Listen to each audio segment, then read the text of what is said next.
Now, shortly before his death in 1592, at the age of 34, Greene wrote a work well known to the readers of Shakespeare.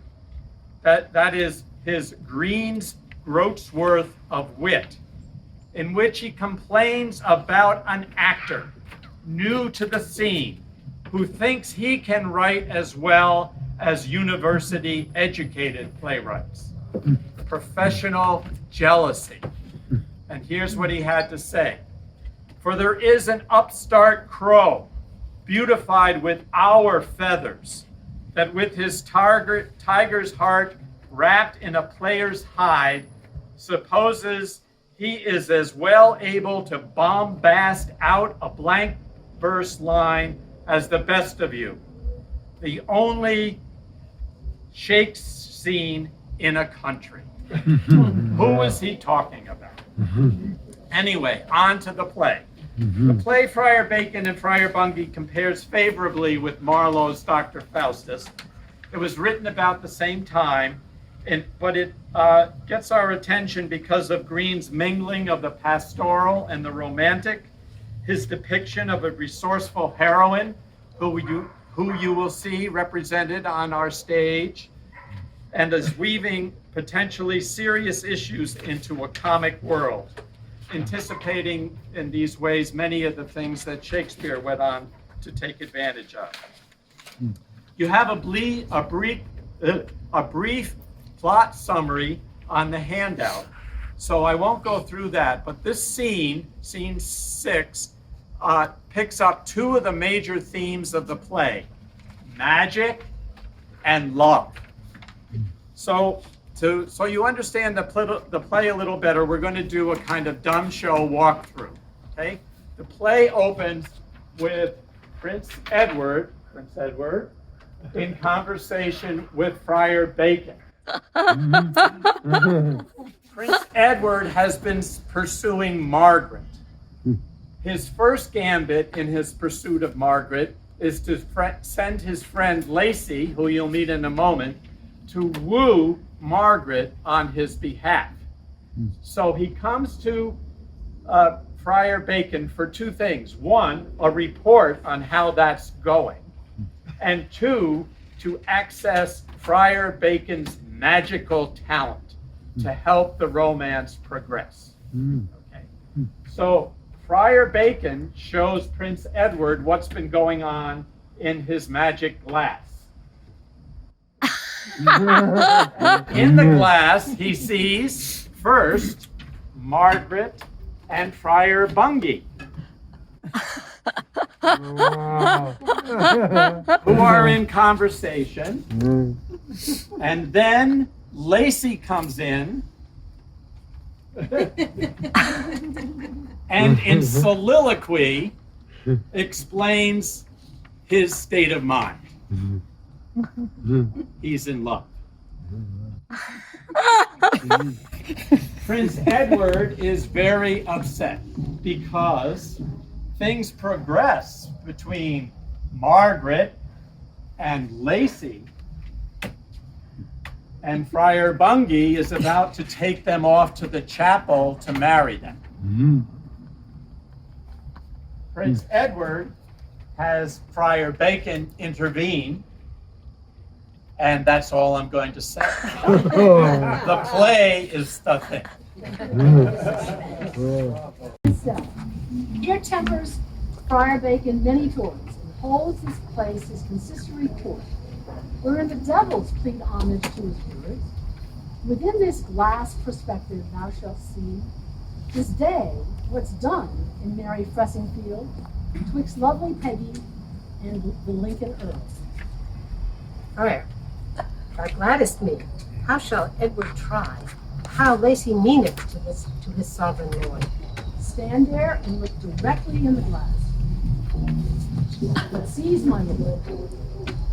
I see the keeper's lovely lass appear, as brightsome as the paramour of Mars, only attended by a jolly friar.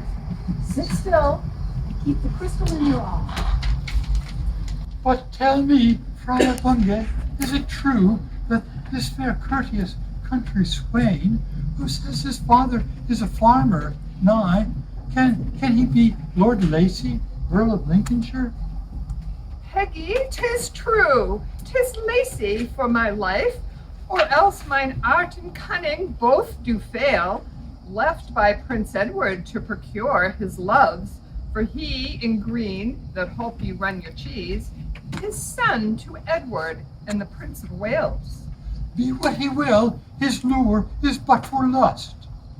But did poor Lord Lacy like poor Margaret, or would he deign to wed a country lass?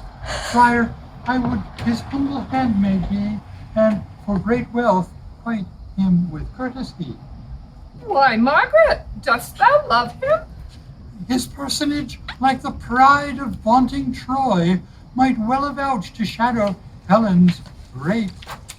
His wit is quick and ready in conceit, as Greece afforded in her chiefest prime. Courteous, Friar, full of pleasing smiles. Trust me, I love too much to tell thee more. Suffice to me, he is England's paramour. Hath not each eye that viewed thy pleasing face surnamed thee fair maid of Fressingfield? Yes, Bungay. Good God, the lovely Earl had that in essay that so many sought. Fear not, the friar will not be behind to show his cunning to entangle love. I think the friar courts the body wrench. Bacon, he thinks he's a churl. Now look, my lord. Cogs, booms, Bacon, here comes Lacy. Sit still, my lord, and mark the comedy. Here's Lacy, Margaret. Step aside a while. Daphne, the damsel that caught Phoebus fast and locked him in the brightness of her looks, was not so beauteous in Apollo's eyes as is fair Margaret to the Lincoln Earl. Recant thee, Lacy, thou art put in trust. Edward, thy sovereign son, hath chosen thee, a secret friend to court her for himself. And darest thou wrong thy prince with treachery? Lacy, love makes no exception of a friend, nor deems it of a prince, but as a man. Honor bids thee control him in his lust. His wooing is not for to wed the girl, but to entrap her and beguile the lass.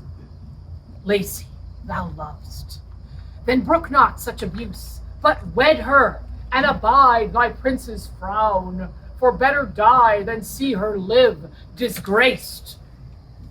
Come, Friar, I will shake him from his dumps. How cheer you, sir? A penny for your thought. You're early up. Let pray God it be the near. What, come from Beccles in a morn so soon? Thus watchful are such men as live in love, whose eyes brook broken slumbers for their sleep. I tell thee, Peggy, since last Harleston fair, my mind hath felt a heap of passions. A trusty man that courted for your friend, woo you still for the courtier all in green? I marvel that he sues not for himself. Peggy, I pleaded first to get your grace for him, but when mine eyes surveyed your beauteous looks, love, like a wag, straight dived into my heart, and there did shrine the idea of yourself. Pity me, though I be a farmer's son, and measure not my riches, but my love. You are very hasty, for to garden well, seeds must have time to sprout before they spring. Love ought to creep, as doth the dial's shade, for timely ripe is rotten too soon. 'Tis he room for a merry friar. What, youth of Beccles, with the keeper's lass? 'Tis well, but tell me, hear you any news? No, Friar, what news? Hear you not how the pursuivants do post with proclamations through each country town? For what, gentle friar, tell the news. Dwellest thou in Beccles, and hearest not of these news? Lacy, the Earl of Lincoln, is late fled from Windsor Court, disguised like a swain, and lurks about the country here unknown. Henry suspects him of some treachery, and therefore doth proclaim in every way that who can take the Lincoln Earl shall have paid in the exchequer 20,000 crowns. The Earl of Lincoln, Friar, thou art mad. It was some other. Thou mistakes the man. The Earl of Lincoln, why, it cannot be. Yes, very well, my lord, for you are he. The keeper's daughter took you prisoner. Lord Lacy, yield. I'll be your jailer once. How familiar that Then sit still and mark the sequel of their laws. Then am I double prisoner to thyself. Peggy, I yield. But are these news in jest? In jest with you, but earnest to me. For why these wrongs do wring me at the heart?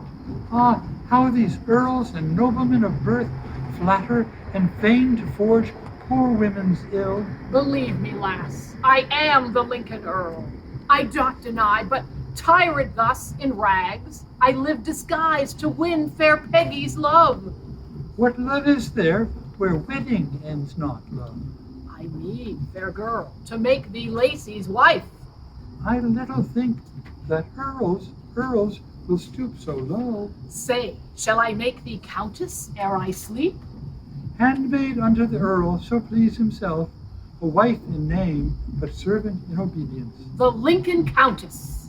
So it shall be so. I'll plight the bands and seal it with a kiss. God's wounds, Bacon, they kiss. I'll stab them. Well, hold your hands, my lord. It is the glass. To see the traitors degree so well, maybe to think the shadows substances. To a long poniard, my lord, to reach between Oxford and Fessingfield. Sit still and see me. Well, Lord of Lincoln, if your loves be knit, and that your tongues and thoughts do both agree, to avoid ensuing jars, I'll hamper up the match. I'll take my porters forth and wed you here, then go to bed and seal up your desires. Friar, content. Peggy, how like you this? I've lost my place. I knew that was coming. Ah, what likes my lord is pleasing unto me. Then hand fast hand, and I will to my book. What sees my lord then? Bacon, I see the lovers hand in hand, Friar ready with his portents there to wed them both. Then I am quite undone. Bacon, help me, if ere thy magic served. Help, Bacon, stop the marriage now. If devils or necromancy may suffice, and I will give thee 40,000 crowns. Fear not, my lord. I'll stop the jolly friar from mumbling up his horizons this day. Why speak not, Bungay, Friar, to thy book? How look'st thou, friar, as a man distraught? Drift of thy senses, Bungay, show by signs, if thou be dumb, what passions hold thee? He's dumb indeed. Bacon hath with his devils enchanted him, or else some strange disease, or apoplexy hath possessed his lungs. But Peggy, what he cannot with his book, will twixt us both united up in heart. Else let me die, my lord, a miscreant. Why stands Friar Bungay so amazed? Struck him dumb, my lord. And if your honor please, I'll fetch this Bungay straightway from Fessingfield, and he shall dine with us in Oxford here. Bacon, do that, and thou contestest me. Of courtesy, Margaret, let us lead the friar unto thy father's lodge, to comfort him with broths, to bring him from this hapless trance. Or else, my lord, we were passing unkind to leave the friar in such distress. Oh, help, my lord! A devil! A devil, my lord! Look how he carries Bungay on his back. A text for Bacon's spirits be abroad. Bacon, I laugh to see the jolly friar led away by the That's it, devil, Margaret. and how the earl flees with his body lass for fear. And soon, as Bungay is a brazen nose, and I have chatted with the merry friar, I will post me to Fessingfield and quite these wrongs on Lacy ere it be long. So be it, my lord, but let us to our dinner. For ere we have taken our repast a while, we shall have Bungay brought to Brazen Mills. Bravo!